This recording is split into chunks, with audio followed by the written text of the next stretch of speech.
Sa una ako pala nga sulod, grabe na akong kulba. Kaya nakita ko niya mga deep sea creatures niyo.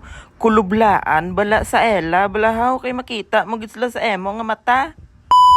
So subong guys, gabiyahe kita pa kadto sa may Tigbawan. Diri sa may safe deck, may nagtimbre sa akong nga grupo nga may-ari di kuno nga mga deep sea creatures. Kag syempre hindi lang deep sea creatures. May ara man sila sa mga sea turtle, mga sea cucumber, mga seaweeds, mga fish nga damo color. May ara man sila catfish o kun pantat. May ara sila giant freshwater prawn. May ara man sila sang eel o kun liwit kung sa Ilonggo. May ara man sila red tail catfish.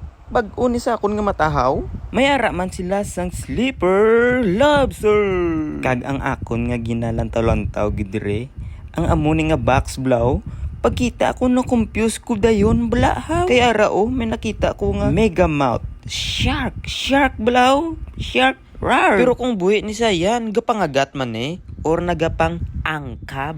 Ginlantaw-lantaw kong sa babaw niyo, amo niya glitsura yasang napatay siya. Pero sa nagalibot-libot ko, may nakita ko nga mo niyo. Ang tawag din nila oarfish, deep sea creature na giniya labdalom, giniya part. Grabe na giniya kadalom yan. Di niya malabot sa mga googles mo yan. Nantuwabla kung ano sa kalaba, Baw, pagtanga ko, may mune, sunfish yarn.